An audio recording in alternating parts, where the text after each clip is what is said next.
Hey, what's up, guys? It's Goodthalion. What the fuck you doing, man? Hope everybody's good, enjoying their time here inside of the fucking Rise of Iron, bud. Peace. I fucking love that emote, dude. For reals. So I've been thinking about it, and there's a lot of comments in videos and on Twitch about like I feel like the sound effects might be too loud. Let's go down. Let's go down to 9%. A lot of comments about, like, Rise of Iron is just like a bunch of reskins, and you know what? Like, I agree and I disagree. First, take a look around you. Plague Lands, completely new. That's the content that's new. The raid, completely new. A lot of new gear inside of Rise of Iron. At first glance, the raid gear appears to just be, you know, weaponsmith gear.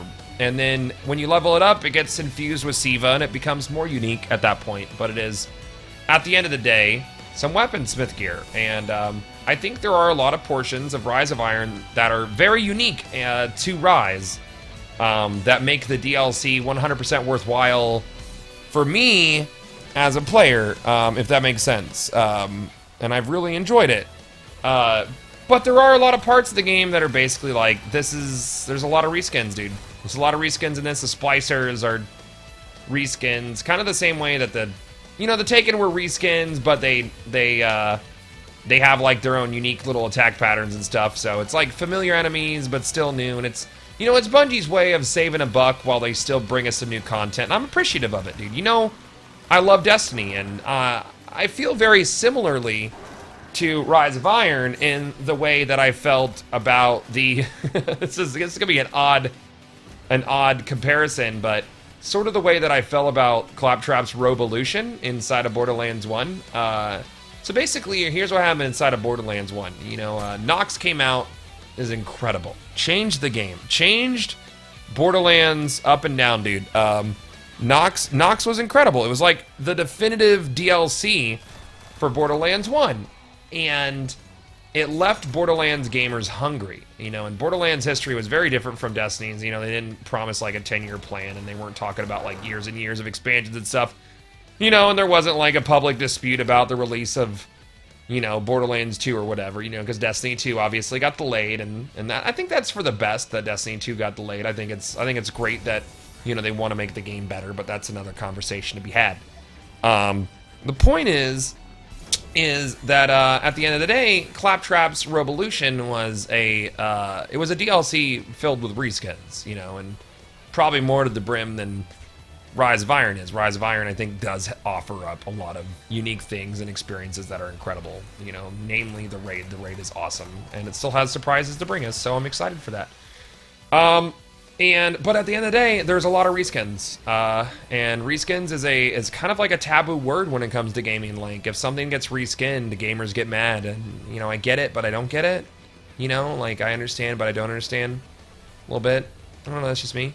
But I guess I'm more forgiving because I fucking love the game. I have a lot of passion for Destiny. I enjoy it every time I play it. I can sit down and play strikes every day for 4 hours and still enjoy myself, and that is legitimate. That is a legitimate feel of mine, is that I enjoy the game so much that I can do something that people see as mundane reskins and have a blast every day. And maybe I'm a simpleton, but maybe at the same time, maybe I'm the lucky one that I'm not so jaded to reskins. I don't know, or maybe I have such a passion for the medium itself that I just look past the faults. And I'll be the first one to admit that I look past the faults of something. Oh, the lava does burn you.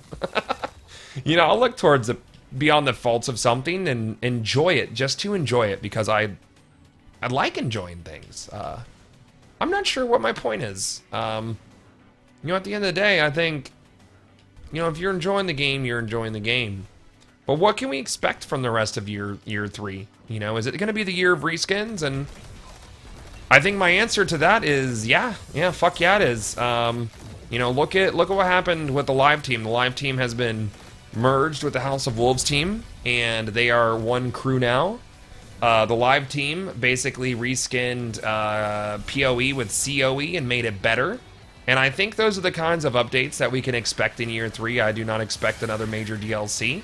You know, obviously, I think the resources are better spent making Destiny 2 a better game, but I don't expect Bungie to leave child numero uno all alone while they're birthing child numero 2, which is Destiny 2, the next evolution of this universe and this game that so many of us adore and so many of us adore to hate. You know. But I think people need to mitigate their expectations for the rest of year 3. If you're not someone who can get by with, you know, some reskin content or possibly, you know, like a rebirthed raid, which I think is becoming ever more likely, the rebirthed raids from year 1, which I think would actually make people happier, much more happy than the whole rebirth PoE thing. There's nothing official on that, but, you know, Chris Barrett, who's basically the director of all things Destiny 1 at this point, has said that it's something that they're seriously considering.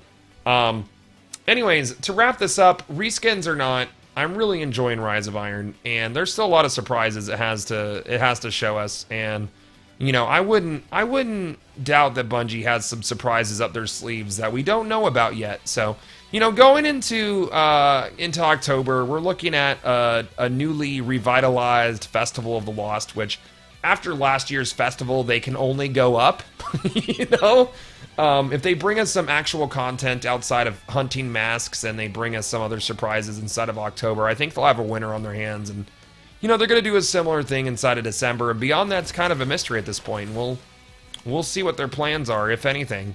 And that's going to be that, man. Let me know how you guys are feeling. If you enjoy the quote-unquote reskin content, like, to be honest with you guys, it doesn't bother me. You know, I've been putting up with games reskinning their content for a long time. You know, Borderlands did it a lot.